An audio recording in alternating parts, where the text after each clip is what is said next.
Hi everyone, and welcome to another sketchbook. Nope, it's Watercolor Wednesday this week. I'm getting all mixed up because I'm pre-filming a bunch of videos. But today we'll be painting these Polaroid paintings, and I've kind of been painting a lot of Polaroid style paintings over the course of my 2-week vacation. I took those 2 weeks to just do absolutely nothing obligatory, and that included tutorials.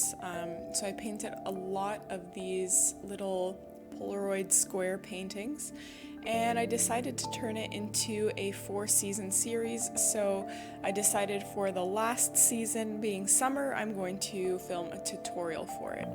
By the way, these paintings will be available on my Etsy account. The link, as always, is in the description, along with links to all the products that I use, from which you can purchase them and add them to your collection, and I'll get some commission at no extra cost to you. So the real magic for these Polaroid paintings comes from the taping process. You really don't need any special tape. I've tried masking tape and I was too lazy to go buy that colorful tape that I see a lot of artists using. So I quite literally just started using Scotch tape, and I find that it works really well. I don't really have a reference point other than masking tape, and I have no problems with it. I can split it easily down the middle to not waste extra tape. So if you want a tutorial on that, just let me know. But the key thing is to tape the bottom portion of your square or your rectangle. Leave a larger gap there than the other sides of the piece of paper, and this will just naturally make it look like a Polaroid, and then you can paint whatever you want in the center. So I'm going for summer. These two are going to be summer themed Polaroids because I've already painted winter, summer, and fall. You should go check them out on my Etsy account and let me know which ones are your favorite. I definitely have a favorite, but I'm not going to skew your opinion or make you biased. So go take a look and let me know what you think. But for this second one, I'll talk you through what I did here. Essentially, after applying the tape, I just created a very light background because unlike that first one that you just saw me paint, the background is a little bit darker than I had anticipated, and therefore the clouds that I wanted to paint didn't really stick out. So this one, you can see that I left the bottom portion almost white, or a very light palish pink color, which allowed me to then paint on these yellow illuminating clouds, and they really stuck out. And to make them stick out even more, I took a little bit of orange mixed with just a teeny bit of red and brown, and I just created highlights on top of the clouds that I painted.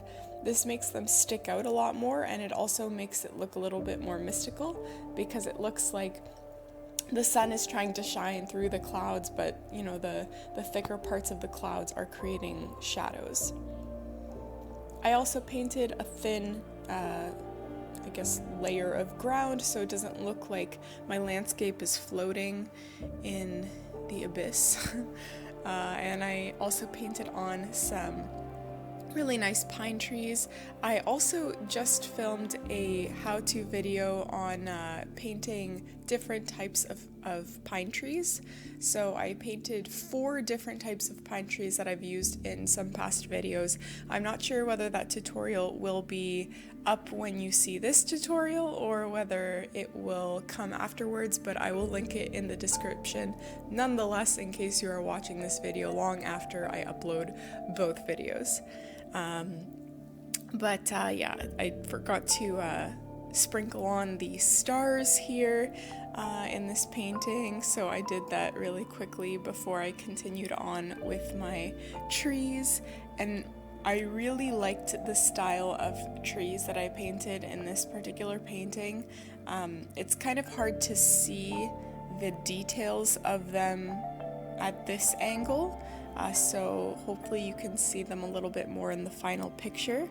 I also have exciting news that I'll be sharing in a future video that will, I guess it's not that exciting to you guys, but maybe it will definitely increase the quality of my videos and make them a lot more easy to look at, and you'll be able to see a lot more details. So stay tuned for that in the coming weeks.